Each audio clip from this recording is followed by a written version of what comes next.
اقدر اجيبها لو كان تحت الحراسة. لا تقلب اقدر اجيبها لا تقلب هذه صعيبة اجيبها يعني اجيبها لو كان تحت الحراسة. لا تقلب اقدر اجيبها لا تقلب هذه صعيبة اجيبها يعني اجيبها لو كان تحت الحراسة. ودانا ودانا ودانا ودانا اجيبها يعني اجيبها لو كان تحت الحراسة.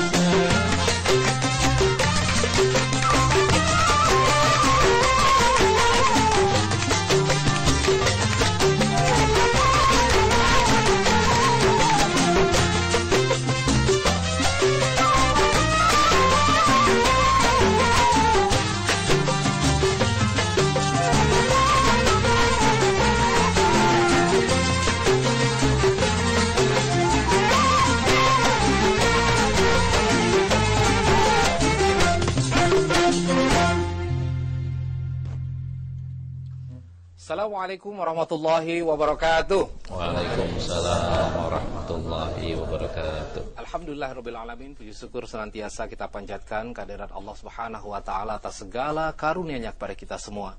Salawat dan salam kita sampaikan kepada junjungan kita Nabi besar Muhammad sallallahu alaihi wasallam. Pemirsa TVRI di mana saja Anda berada, alhamdulillah kita bisa berjumpa kembali dalam acara kesayangan kita, kajian Kitab Kuning Sahih Bukhari. Dan pada kesempatan hari ini kita masih melanjutkan kajian kita, masih kita ditemani oleh guru kita. Yang pertama adalah Dr. Ahmad Fiatullah. Assalamualaikum Kiai. Waalaikumsalam warahmatullahi wabarakatuh. Subhanallah, ketemu lagi Kiai. Alhamdulillah, alhamdulillah. Iya, kali ini kita akan bahas apa nih Kiai? Ini etika santri atau etika murid ketika di hadapan guru. Ketika di hadapan duduknya guru. Gimana, sikapnya nanti gimana. Oh, ya seperti itu. Kira-kira yang duduk seperti ini udah pantas belum? Ya, karena pakai bangku nggak apa-apa, Ustaz. Tapi kalau umpamanya duduknya sila, itu punya etika sendiri. Nanti gimana interaksinya dengan guru, ya. Ada hikmah-hikmah besar yang akan kita angkat. Akan kita gali ya. Iya, baik. betul. Nah, di samping Dr. Ahmad Fiatullah, kita juga sekarang bersama dengan Kiai Haji Mahfuz Asirun, pimpinan Pondok Pesantren Al-Iqon Duri Kosambi, Jakarta Barat. Assalamualaikum Kiai. Senang kita nih bisa ketemu sama Kiai di sini. Lebih banyak, tambah lagi guru kita, subhanallah. Artinya ilmunya semakin banyak insyaallah. Amin, amin. Dan di sini juga ada Saudara Zaki Mumtaz Ali yang akan membacakan nanti kitab. Beliau adalah juara 1 lomba baca kitab kuning di NTB 2011 Musabaqah Kitab Kuning bidang tafsir. Dan yang hadir ya di tengah-tengah kita ini adalah jamaah dari santri Pondok Pesantren Al-Iqon Duri Kosambi, Jakarta Barat. Assalamualaikum warahmatullahi wabarakatuh. Waalaikumsalam warahmatullahi wabarakatuh. Kelihatannya kayak luar biasa, karena santrinya kalem-kalem gitu ya. Bening-bening. Pegang kitab lagi. Iya, itu dia yang bedanya sekarang hari ini pemirsa, semuanya yang hadir di sini megang kitab. Makanya di rumah juga jangan mau kalah, siapkan kitab yang sudah ada. Nah, tapi kalau ngomong soal pesantren, terserang aja saya sudah 10 pesantren yang saya ikutin. Ya, pesantren kilat maksudnya. Tapi sungguh ada suatu pengalaman yang sangat luar biasa. Ketika waktu itu ikut dalam kegiatan pesantren kilat, ada seorang anak Kiai. Anak kecil kira-kira usia SD lah. Biasalah anak SD kan kalau belajar itu suka sambil tiduran, ya nggak, sambil main. Nah, kebetulan kakak mentornya ini negur. Dia bilang begini, "Dek, kalau seandainya dengerin ceramah itu, dengerin pengajian, yang bagus dong, harus duduk atau yang sopan." Ya kan, terus kemudian tuh anak kritis, dia bilang begini, "Kak, tolong sebutkan kepada saya ya dalil yang melarang orang ngaji sambil tidur-tiduran." Wah, itu dia. Itu anak SD juga luar biasa. Nah, inilah yang akan kita bahas nanti. Dan tadi juga kita sudah mendengarkan ya musik gambus dari El Jazira pimpinan Muhammad Nawawi Said. Assalamualaikum rekan-rekan. Tadi itu lagunya Ajibah. Artinya apa tuh? Pokoknya ajib lah ya. Nah, mari sama-sama sebelum kita melanjutkan kajian kita akan dengarkan dulu pembacaan kalam ilahi Al-Quran yang akan disampaikan oleh Ustadz Hamdani Mukti SPDI Dan Sari Tilawah Indri Amalia akan membacakan surat Al-Maidah ayat 101 sampai dengan 105. Mari sama-sama kita simak. A'udzu billahi minasy syaithanir rajim. Bismillahirrahmanirrahim. Ya ayyuhalladzina amanu la tas'alu an asya'a in tubda lakum tasu'kum وَإِن تَسْأَلُوا عَنْهَا حِينَ يُنَزَّلُ الْقُرْآنُ تُبْدَ لَكُمْ عَفَا اللَّهُ عَنْهَا وَاللَّهُ غَفُورٌ حَلِيمٌ قَدْ سَأَلَهَا قَوْمٌ مِّن قَبْلِكُمْ ثُمَّ أَصْبَحُوا بِهَا كَافِرِينَ مَا جَعَلَ اللَّهُ مِن بَحِيرَةٍ وَلَا سَائِبَةٍ وَلَا وَصِيلَةٍ وَلَا حَامٍ ولكن الذين كفروا يفترون على الله الكذب وأكثرهم لا يعقلون وإذا قيل لهم تعالوا إلى ما أنزل الله وإلى الرسول قالوا حسبنا ما وجدنا عليه آباءنا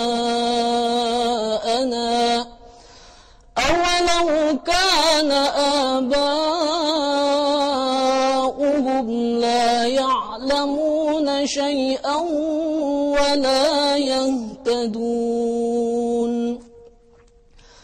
يا أيها الذين آمنوا عليكم أنفسكم لا يضركم من ضل إذا اهتديتم إلى الله مرجعكم جميعا فينبئكم بما كنتم تعملون.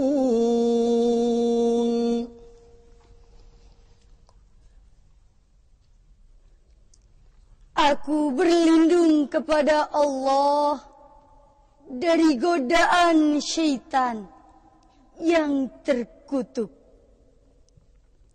Dengan nama Allah yang Maha Pengasih, Maha Penyayang.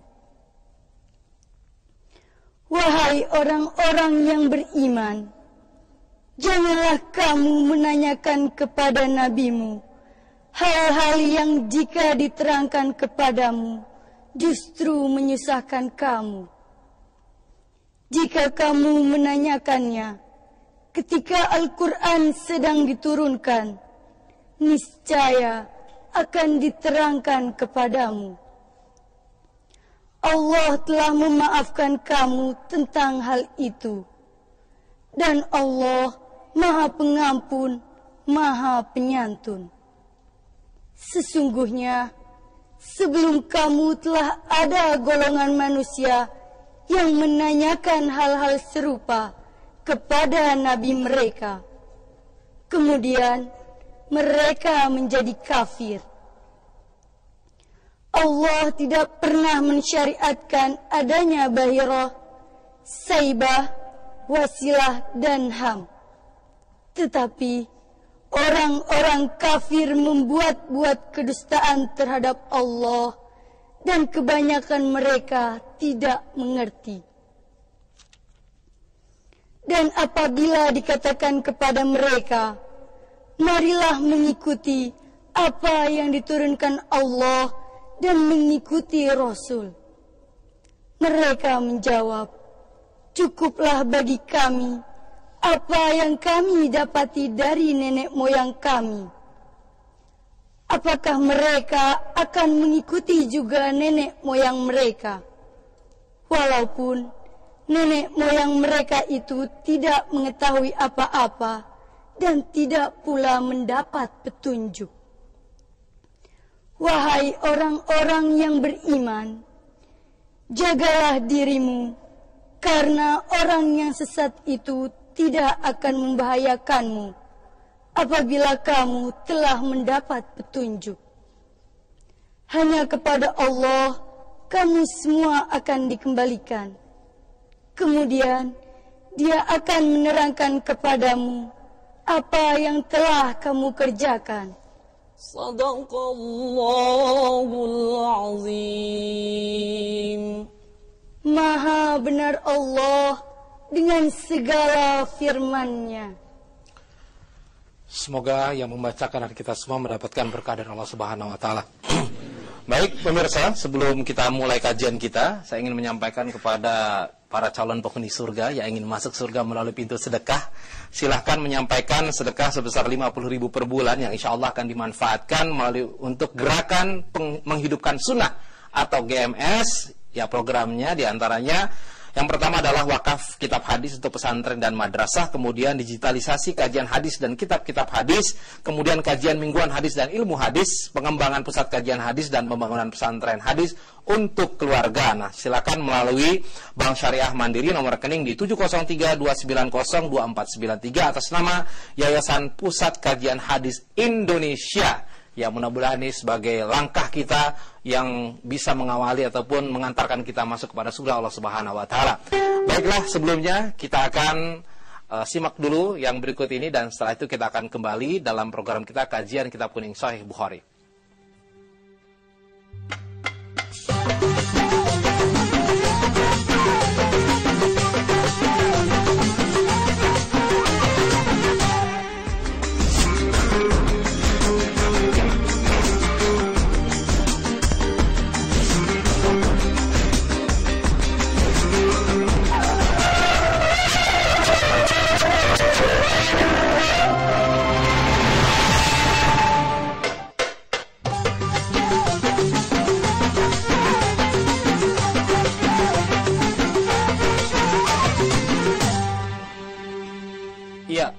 Alhamdulillah pemirsa, terima kasih Anda masih bersama kami dan kita akan langsung saja pada kajian kita karena saya kira yang di rumah juga sudah nggak sabar nih Kiai ya, ingin langsung membahas tentang kajian kita yang temanya hari ini adalah etika duduk di hadapan guru. Silakan Kiai. Bismillahirrahmanirrahim. Alhamdulillahirabbil alamin wassalatu wassalamu ala asyrafil anbiya wal mursalin wa ala alihi washabihi ajmain. Para pemirsa TVRI di mana saja berada rahimakumullah. Alhamdulillah pagi hari ini kita sudah bersama lagi untuk mengaji dan mengkaji Sahih Bukhari. Mudah-mudahan kajian kita waktu yang kita luangkan untuk mengkaji semakin mengakrabkan kita dengan Rasulullah, semakin menambah cinta kita kepada Rasulullah dan semakin kita taat kepada Allah dan Rasulnya sehingga kita di padang mahsyar mendapatkan syafaat Rasulullah dan kita dimasukkan ke surganya bersama Rasulullah sallallahu alaihi wasallam. Pada hari ini kita akan membahas bab yang ke-29, hadisnya yang ke-93 atau hadisnya yang 92. Ada perbedaan nomor di beberapa naskah. Silahkan lihat di layar kaca. Babnya adalah bab man baraka ala rukbataihi indal imam awil muhaddis. Artinya secara umum adalah etika duduknya seorang santri atau seorang murid di depan gurunya atau di depan yang lebih tua atau di depan pemimpin. Nah, bagaimana etika duduknya dan kita akan lihat hadisnya. Saya persilahkan Ustaz Zaki untuk membaca dan nanti kita akan kupas bagaimana biasa sanad maupun matannya. Silakan Ustaz. Bismillahirrahmanirrahim. Alhamdulillah, salatu wassalamu ala Rasulillah. Qala asy-Syaikh al-Imam al-Bukhari rahimahullahu taala anhu wa nafa'ana bihi wa bi 'ulumihi fid darain amin ya rabbal alamin. Babu man baraka ala rukbatayhi indal imam awil muhaddits. Wa bihi ilaihi qala haddatsana Abul Yaman qala akhbarana Syu'aib an-Zuhri qala akhbarani Anas bin Malik anna Rasulullah sallallahu alaihi wasallam kharaja Faqama Abdullah bin Khudafah faqala man abi faqala abuka Khudafah thumma aktara an yaqul saluni fabaraka Umar ala rukbatayhi faqala radina billahi rabba wa bil islami dina wa bi Muhammadin sallallahu alaihi wasallam nabiyya fasakata. Baik, itu hadisnya, terjemahnya sebagaimana biasa kita bisa lihat di layar kaca di program yang sudah banyak yang miliki. Silakan lihat. Ini. Baik. Anas ibn Malik radhiyallahu anhu bercerita bahwa Rasulullah sallallahu alaihi wasallam keluar. Lalu Abdullah ibn Hudzafah berdiri dan bertanya kepadanya, "Siapakah bapakku?" Nabi sallallahu alaihi wasallam menjawab, "Bapakmu Hudzafah." Lalu Nabi sallallahu alaihi wasallam bersabda beberapa kali, "Bertanyalah kalian kepadaku." Maka Umar turun berlutut seraya berkata, "Kami ridha Allah sebagai Tuhan kami, Islam sebagai agama kami, dan Muhammad sallallahu alaihi wasallam sebagai nabi kami." Maka Rasulullah pun tidak marah lagi. Ini hadisnya. Dan sebagaimana biasa kita akan kupas dari beberapa sisi. Yang pertama dari sisi sanad ya. Dari sisi sanad, sanad ini diriwayatkan sahabatnya oleh Anas ibn Malik. Anas ibn Malik kok tahu hal-hal kayak gini? Dan Anas ibn Malik adalah pembantunya Rasulullah SAW. Ketika menjadi pembantu, itu kan dekat sekali dengan Rasulullah SAW. Kemana-mana Rasulullah banyak sekali yang Anas ikuti. Dan akibatnya beliau adalah termasuk orang yang paling banyak meriwayatkan hadis. Di Sahih Bukhari aja ada 350 hadis itu di Sahih Bukhari dan Sahih Muslim. Yang muttafaqun alaih sekitar 180 hadis. Jadi kan banyak sekali. Nah, di antara hadis yang beliau riwayatkan ini, dan tidak aneh beliau banyak mengetahui karena beliau adalah pembantu Rasulullah Sallallahu Alaihi Wasallam dan hidupnya pun tua, Ustaz. Beliau meninggal sekitar tahun 93 Hijriah. Kita sering angkat ini, udah beberapa kali kita angkat. Anas bin Malik punya keistimewaan ketika mengabdi kepada Rasulullah SAW sebagai pembantu. Ibunya Ummu Sulaim minta didoain. Minta didoain minta didoain supaya anaknya banyak rezeki, banyak anak. Allah doain dan ternyata benar. Riwayatnya ada yang mengatakan 80 anak, ada yang mengatakan 123, ada yang bilang 106, 120 anak. Kita ambil yang kecil lah, 80 anak. Riwayat yang paling kecil. Dan intinya Rasulullah mendoakan pembantunya. Walhasil Rasulullah juga baik sama pembantunya.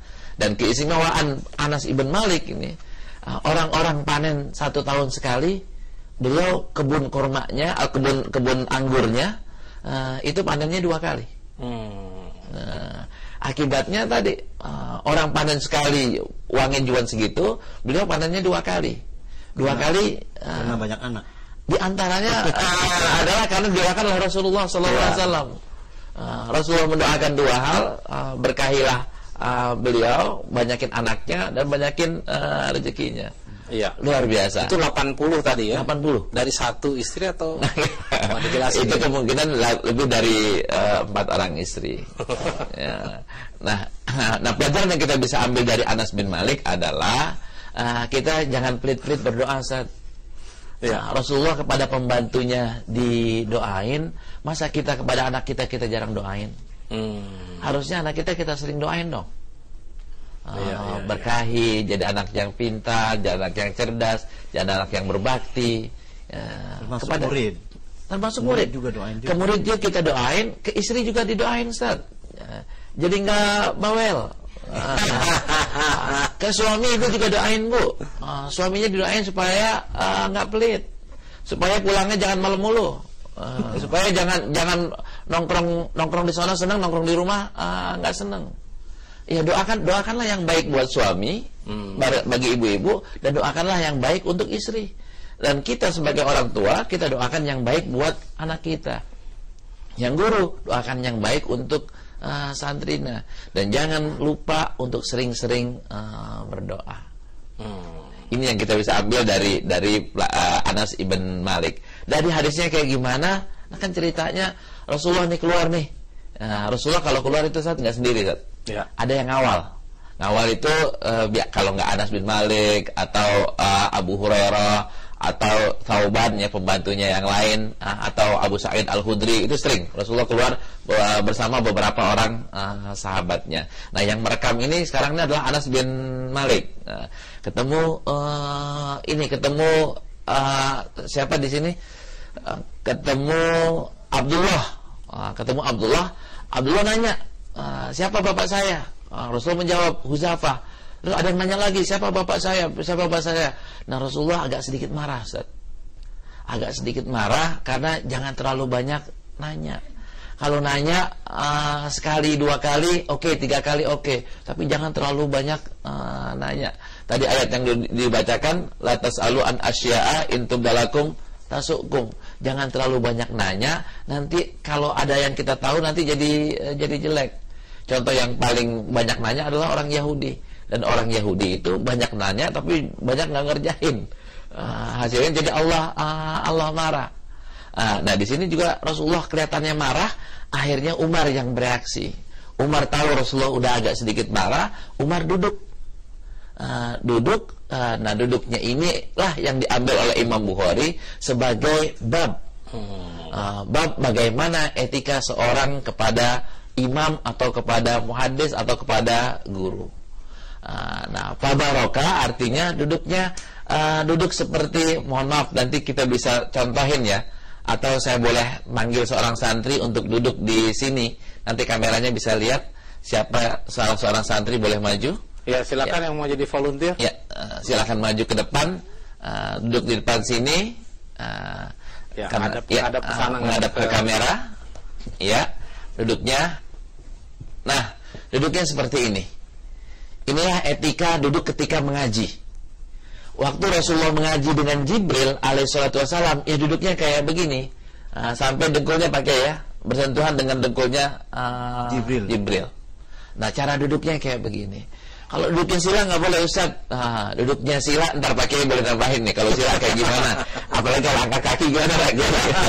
Nah, selain sopan dan tidak, nanti kita akan kupas. Nah, caranya seperti ini. Nah, Umar itu di depan Rasulullah duduk begini sambil berkata, raditu billahi robba, wabil islami dina, wabi Muhammadin nabiyya. Nah, ini artinya apa? Ya Rasulullah, kami redho, kami nggak nanya lagi dah. Kami akan sami'na wa atokna, dan kami akan melaksanakan perintah-perintahmu ya Rasulullah. Dengan sikap seperti ini Rasulullah tensinya turun dan Rasulullah pun redho. Nah, nanti silakan duduk lagi, Ustaz, makasih. Nanti di hadis yang lainnya ini kata-kata raditu billahi robba itu juga ajaran Rasulullah, bukan dari Umar. Yang di sini dikatakan dari Umar, di tempat yang lain adalah merupakan sabda Rasulullah sallallahu alaihi wasallam. Orang yang baca sore hari, raditu billahi robba wa bil islami dina wa bi Muhammadin nabiyya, kana haqqan 'alallahi ayyurdiyahu. Allah pasti redha kepada dia. Nah, tadi Umar bilang begitu, Rasulullah redha, kita bilang begitu kepada Allah, Allah pun akan redha kepada kita. Para ulama menjadikan ini sebagai wiridan sore hari. Karena teks hadisnya begitu, Ustaz. Sekalipun di teks Tasai juga ada ya, bilangnya atau wiridnya itu pagi hari dan sore hari. Di riwayat Imam Tirmizi dikatakan sore hari. Pagi boleh, sore juga boleh. Nah, ini untuk meredamkan amarah, dan kita untuk mendeklar kepada Allah Subhanahu wa taala kita redha, dan Allah pun akan meridhai kita. Iya. Baik, Kiai, udah jelas ya semuanya ya. Tadi banyak hal yang kita pelajari, walaupun tadi kontennya juga ada beberapa poin ya, tapi kita lebih stressingnya kepada cara etika dalam duduk. Betul. Nah, barangkali Kiai Mahfuz ada yang mau ditambahin Kiai terkait dengan duduk nih. Kalau di pesantren sendiri gimana Kiai penerapannya? Di pesantren duduknya banyakkan sila, karena ngajinya hampir sejam kayak gitu. Kalau duduk seperti kayak tadi tuh karena pegel. Gitu. Tukar dengan sila gitu. Iya. Iya, enggak selamanya begitu. Bukan berarti duduk sila nggak boleh ya? Bukan berarti duduk sila nggak boleh. Tapi duduk yang tadi lebih ampuh kan? Karena kalau dia duduk seperti yang tadi, kemudian dia mikirin duduk aja, kita dia nggak pikirin. Kalau dia sila kan leluasa, gitu, dan tidak mengganggu guru, gitu. Enggak. Saya ada ngambil hikmahnya gini, kayak mungkin nggak ya, maksudnya gini, ketika duduk seperti itu kan memang nggak bisa lama-lama. Nah, artinya sang guru pun harus menyampaikan itu dengan efektif, gitu. Jangan lama-lama. Nah, ini ada hikmah loh di balik yang tadi itu. Ketika orang duduk dengan konsentrasi, maka akan konsentrasi. Ketika orang terlalu santai duduknya, konsentrasinya jadi hilang. Itu tidak tegang ya, duduk seperti itu tidak tegang, tapi konsentrasi. Nah, ketika belajar itu harusnya kita konsentrasi. Yang pertama ada konsentrasi, yang kedua ada adab. Ada adab. Nah, sekarang ini kan orang udah banyak yang meninggalkan adabnya itu, etikanya itu. Penghormatan kepada guru kurang. Apalagi menyayangi guru, udah kurang. Orang yang menyayangi guru, itu guru akan sayang kepada dia, akan ikhlas kepada dia, ilmunya akan jadi nyambung. Kalau kita nggak menghormati guru, kita terimanya juga nggak ikhlas. Guru juga ketika tidak dihormati, ngajarnya juga nggak ikhlas. Ketika sama-sama nggak ikhlas, gimana mau nyambung? Gimana mau ngeresap, Ustaz? Iya. Tapi juga mungkin duduk kayak gitu, Kiai, kalau kita lihat kalau duduk gitu nggak mungkin punggungnya membungkuk. Artinya tulang belakangnya itu akan sehat tuh, karena selalu tegak begini ya. Betul. Nggak mungkin kalau duduk ke sila, apalagi begini, Kiai. Ada juga pada tidur udah. Barangkali ada lagi yang mau ditambahin ya, silakan. Terkait dengan etika ini, gimana seharusnya sebaiknya santri dalam belajar mungkin ya? Iya. Apa yang telah disampaikan oleh Dr. Lutfi begitu adanya memang di dalam hadis ya. Pengamalannya di banyak tempat mengaji untuk mempraktekkan seperti itu agak berat gitu berat, ya? agak berat gitu ya. Karena ngajinya nggak sebentar gitu. Bisa 2 kitab ya. Ya, bahkan bisa 3 kitab. Iya. Gitu. Jadi karena yang dimaksud adalah menghormati, menghormati ya, ta'aduban dengan guru, ya sekaligus juga dengan kitab. Jadi kesimpulannya bahwa sebenarnya duduk itu juga yang penting bagaimana santri ini bisa ngikutin apa yang disampaikan oleh kiai kali ya. Iya. Ada 2 sisi loh, satu. Ada tadi itu bagaimana dia mendengar, bagaimana sopannya di mata orang, di mata sang guru. Ada. Jadi kalau umpamanya yang santai aja, yang santai, nanti kan duduknya sembarangan, Ustaz. Ketika duduknya sembarangan, kadang-kadang nggak sopan. Betul. Ketika nggak sopan, gurunya jadi marah. Ketika marah, jadi nggak ikhlas. Ketika nggak ikhlas, udah. Akhirnya penyerapannya kurang. Ketika guru nggak ikhlas nih, Ustaz ya, guru nggak ikhlas, itu nyampainya harusnya beliau nyampein 10 poin, cuma nyampein 5 poin. Kalau 5 poin doang, santrinya nggak pinter. Ketika santrinya nggak ikhlas, dia konsentrasinya yang diambil dari 10 poin yang disampaikan oleh kiainya, yang diambil cuma 5. Jadi nggak masuk.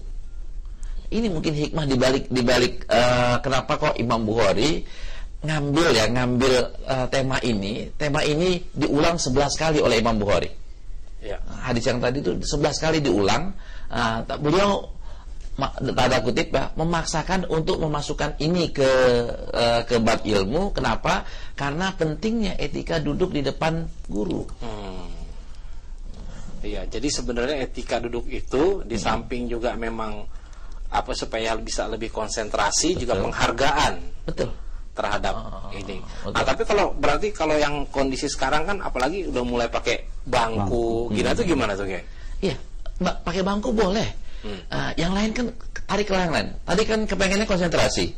Alhasil kalau guru lagi ngajar, jangan BBM-an ngapa sih?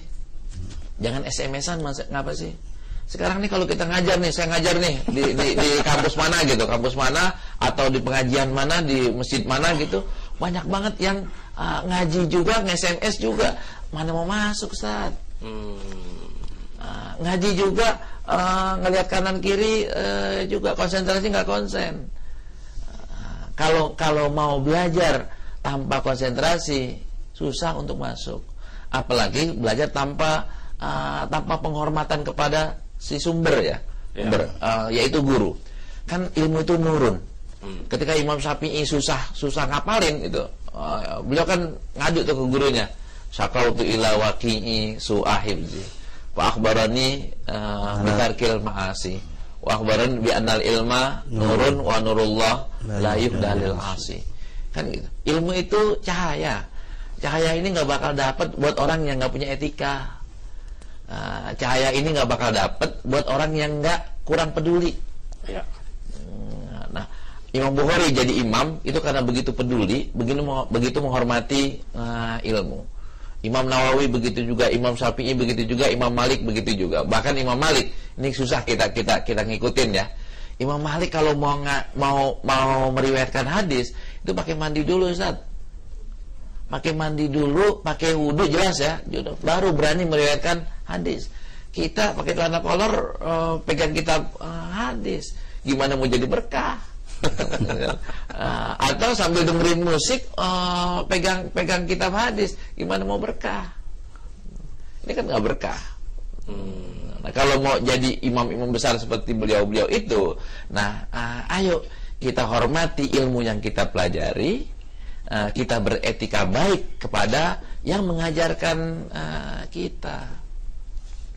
Nanti responnya Pak Kiai, kalau misalnya kita ini ya, kita ada murid yang santun banget, yang taat banget, apa respon Pak Kiai? Biasanya murid kalau yang taat itu lebih disayang daripada yang nggak taat. Iya. Lebih sayangnya kan bukan berhenti pada sayang. Sayangnya kan sering didoain. Nah itu sekaligus itu kalau Kiai sudah ada murid itu di hati Kiai ya tentu ya itu sudah termasuk sekaligus didoakan gitu. Kalau udah didoain ya udah. Ini kadang-kadang murid jauh sama guru. Oh iya kamu deket.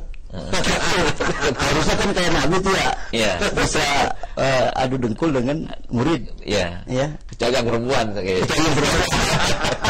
Memang ini kalau kita ngebaca hadis ini untuk mempraktekkan seperti apa yang sesuai dengan nas.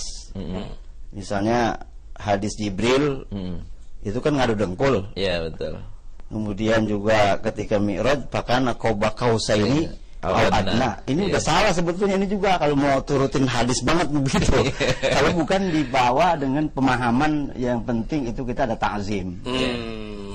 Ya jadi kalau pas begini ya ini berarti nggak sesuai juga dengan hadis ini ngaji begini. Iya. Tapi kalau udah dengkul Pak nggak enak santri ya pasti mau dulu kan. Kalau santri ini juga kagak enak Pak. Enak juga Pan.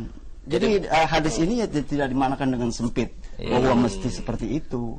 Yang dimaksud adalah ta'zim kepada guru. Betul. Iya. Jadi intinya yang kita tarik adalah ya bahwa hadis ini memberikan penjelasan bahwa para santri itu murid itu harus itu tadi ya ta'zim, hormat, ya punya etika. Nah etika inilah nanti akan mempermudah ilmu yang diberikan oleh guru akan nyantol di murid. Kira-kira gitu Kiai.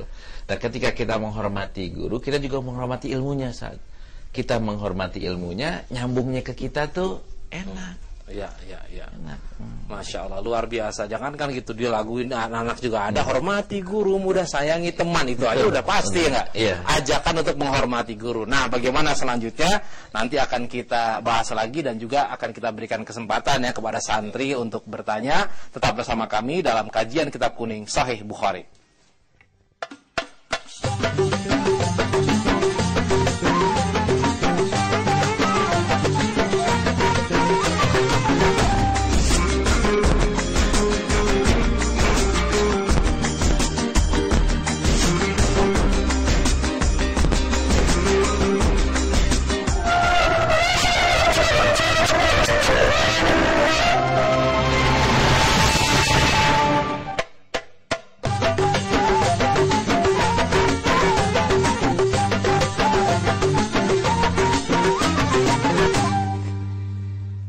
Alhamdulillah mirsa, terima kasih Anda masih bersama kami dalam kajian Kitab Kuning Sahih Bukhari dan kita akan lanjutkan lagi kajian kita Mungkin saya ingin berikan kesempatan dulu nih kepada santri jamaah yang hadir untuk bertanya.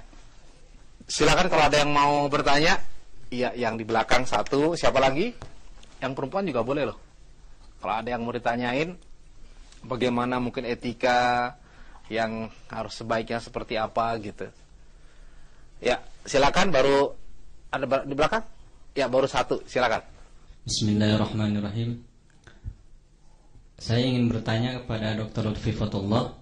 Itu di dalam Nas Sahih Bukhari terdapat kata Radina billahi rabba wa bil islami dina wa bi Muhammadin sallallahu alaihi wasallam nabiyya.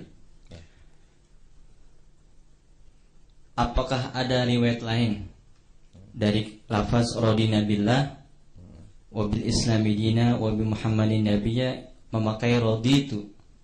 Dan di antara riwayat-riwayat itu manakah yang lebih aqwa, yang lebih kuat? Ataukah yang terdapat di dalam kitab Sahih Bukhari atau di dalam riwayat yang lain? Mohon penjelasannya Pak Kiai. Baik. Iya, terima kasih. Kita satu-satu atau mau dikumpulin dulu, Kiai? Boleh. Iya, kita terima dulu aja. Ya, silakan pertanyaan yang kedua. Bismillahirrahmanirrahim. Saya ingin menanyakan kepada Kiai, di dalam nas hadis tadi ada sebutan Abu Hudzafah. Man Abu Hudzafah? Siapa Abu Hudzafah itu? Terima kasih. Baik. Ya, silakan. Assalamualaikum warahmatullahi wabarakatuh. Waalaikumsalam. Bismillahirrahmanirrahim. Saya mau nanya sama Ustaz tentang duduk yang tadi disepertikan oleh santri itu ya. Saya mau bertanya dari segi penegasan hukumnya Ustaz. Apa gitu termasuk dikategorikan sunnah apa gitu? Ya. Itu saja. Assalamualaikum warahmatullahi wabarakatuh. Waalaikumsalam warahmatullahi wabarakatuh. Baik. Pertanyaan pertama ya. Kita lihat tagnya dulu di layar kaca. Silakan lihat tagnya. Di sini kan Umar berkata Radina billahi rabba. Umar berkata di sini, kenapa kok Radina? Karena beliau mewakili sahabat-sahabat yang ada.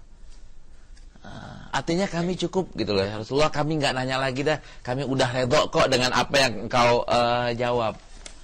Berarti Umar kan nggak boleh bilang rodi itu. Kalau rodi itu kan cuma hanya Umar. Akan tapi Umar mewakili teman-temannya, sahabat itu. Jadi jawabannya adalah Radina billahi robba. Dan tag ini di sini, ini katanya bukan kata Rasulullah. Hadis kalau yang di sini adalah mauquf, perkataannya Umar. Boleh gak perkataan Umar merupakan perkataan Rasulullah juga? Ya boleh. Di riwayat yang lainnya sebagai perkataan Rasulullah. Ketika Rasulullah bersabda, man qala raditu fil masai raditu billahi robba, kan jadi pakai sigonya raditu. Mana yang lebih kuat? Nggak ada yang lebih kuat. Dua-duanya kuat dan dua-duanya benar. Cuman beda tempatnya. Ketika ini Umar mewakili beliau dan teman-temannya, para sahabat, maka jawabannya pakai Radina. Ketika Rasulullah mengatakan barang siapa, maka jawabnya lafaznya adalah rodi itu. Karena orang itu ngomongnya sendiri. Saya ini pengen zikir, saya bacanya rodi itu. Boleh gak saya zikir Radina? Boleh juga Radina billahi robba. Tapi kalau sendiri alangkah indahnya kalau rodi itu billahi robba sebagai penegasan. Itu jawaban saya untuk penanya pertama. Pertanyaan yang kedua, nanti Pak Kiai boleh tambahin Pak Kiai ya. Yang kedua, Abu Hudzafah. Ini kan pertanyaannya begini, kisahnya. Sahabat itu ada yang bingung, bapak saya siapa sih? Nanti bapak saya di mana sih? Ujungnya kan ada riwayat yang jadi perdebatan. Ditanya lagi, bapaknya Nabi Muhammad di mana? Di mananya itu bukan nama bapaknya Abdullah. Selesai. Kalau bapaknya Abdullah kan semua orang tahu. Cuman nanti ketika pertanyaan berikutnya, bapak saya di mana? Ya nggak boleh kan terusin. Nanti ketika terjadi akhirnya jadi fitnah, jadi simpang siur. Yang kakeknya kakek saya siapa? Ya kan nggak ada yang perlu dijawab, ada yang tidak perlu dijawab, ada yang perlu diketahui, ada yang tidak perlu diketahui. Hal yang tidak perlu diketahui jangan ditanyain. Kalau hal yang harus diketahui harus ditanyakan. Rasulullah nggak senang dengan pertanyaan yang berlebihan sampai menanyakan hal-hal yang tidak perlu diketahui. Kalau anak sekarang bilang nggak penting banget sih nanya lu gitu mungkin. Iya. Cuma bahas sekarang anak ini nggak bisa membedakan mana yang penting dan mana yang nggak penting, Ustaz. Harusnya yang penting ditanyakan, harus ditanyakan yang penting. Membedakan antara orang yang kritis bertanya dengan orang yang ngeyel kayak tadi itu gimana, Kiai? Iya. Nilai pertanyaannya, berbobot atau tidak berbobot, penting atau tidak penting. Kalau orang yang kritis, nanya yang penting, Ustaz. Iya. Ka'bah batunya berapa sih? Masjid Haram lampunya berapa? Ya buat apa nanya lampu Masjid Haram berapa? Pahala sholat di Masjid Haram boleh tanyain. Hadisnya sahih atau tidak boleh ditanyain. Tapi kalau lampu Masjid Haram buatan mana, Cina atau buatan Jerman, ya nggak perlu ditanyain lah. Kang listrik kali dia tuh. Iya, baik. Iya. Terus tadi yang terakhir? Yang terakhir ini kalau apa yang diperintahkan oleh Rasulullah itu ada yang sifatnya wajib, ada yang sifatnya sunnah, ada yang anjuran ya, tidak sampai ke taraf sunnah, akan tapi yustahab ya jadinya yustahab. Nah yang kayak tadi itu bagian mana? Ini bagian yang yustahab, bagian yang alangkah baiknya begitu. Tapi secara umumnya tadi yang seperti dijelaskan oleh Pak Kiai, yang pentingnya adalah takzimnya. Kalau kita pakai bangku, kita mau naik Ustaz, di atas bangku kita duduk kayak begitu gitu supaya ikuti sunnah kan? Enggak. Ketika medianya adalah bangku, ya duduklah di bangku, duduklah yang sopan gitu. Di antara yang sopan kan jangan taruh pala di atas meja. Atau jangan bersikap yang mana yang etika kita mengatakan itu tidak sopan. Tadi tuh sambil melakukan suatu, sambil gambar, sambil coret-coret. Kalau yang bahasa sekarang ini sambil SMS. Kalau kalian lagi ngaji sambil SMS-an, itu namanya nggak sopan. Jadi penekanan adalah pada kesopanan. Itu Ustaz. Ya, ada yang tambahin lagi, Kiai, dari penjelasan tadi mungkin? Ya cukup, tapi saya tambahin sedikit berkenaan dengan rodina dengan roditu. Rodina seperti yang tadi disampaikan, karena pada waktu Nabi setelah sembahyang zuhur dia naik ke atas mimbar, kemudian dia menjelaskan tentang sa'ah, tentang hari kiamat. Kemudian dia cerita bahwa dia lagi sholat, melihat di urdil haid, di tembok itu ada kelihatan surga dan neraka. Maka sahabat-sahabat itu menangis.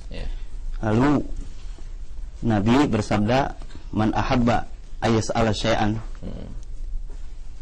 siapa yang pengen nanya sesuatu maka bertanya kepada saya gitu.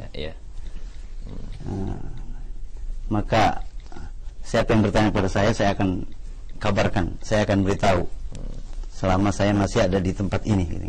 Berarti rodina itu berkenaan dengan karena banyaknya apa? Sahabat-sahabat yang bertanya, ada yang bertanya masalah ayna madkhali ya Rasulullah, kata Rasulullah pinar. Di mana tempat saya Rasulullah? Nanti di neraka. Jawab Rasul seperti itu. Ada lagi yang nanya ayna naqati, mana onta saya hilang. Ditanya Rasul. Ada lagi seperti apa namanya Abdullah nanya siapa bapak saya. Nah itu Sayyidina Umar yang seperti tadi dikatakan meredam ya, supaya kemarahan Rasulullah tidak lanjut karena sudah ada tanda-tanda kemarahan. Maka Sayyidina Umar membacakan radina billahi robba wa bil islami dina wa bi Muhammadin sallallahu alaihi wasallam nabiyya. Iya. Gitu. Nah, di dalam kitab Ratib Hadad itu kan ya ada nabiyya, ada rasulah. Iya. Ya, itu beda-beda riwayat. Iya.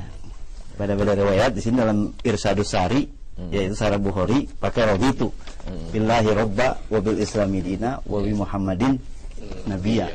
Jadi ada riwayat dari Tirmizi itu pakai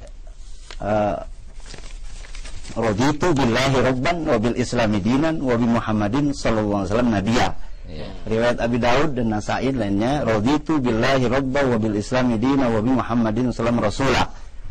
Nah, di dalam kitab Azkar Imam Nawawi itu payustahabbu ayajma'al insan bainahuma fayaqulu nabiyan rasula au nabiyyan wa rasula. Walau tasar ala hadima karena amilan bil hadis. Andai kata dibaca nabiya saja atau rasulah saja sudah ngamalin hadis. Subhanallah. Tambahan. Iya. Nah, ada satu hal yang menarik ya. Ketika tadi Rasulullah kemudian ingin marah, ini sebenarnya apakah marah? Kan katanya Rasulullah itu kan sabar, tapi kemudian kenapa terpancing untuk marah? Akhirnya sahabat yang berupaya untuk menenangkan. Ini satu hal yang menarik sebenarnya. Jawabannya kan minggu kemarin, Ustaz. Minggu kemarin kan kita udah ceritain hadis yang sebelum ini, bahwa Rasulullah kalau melihat kemungkaran itu pasti marah.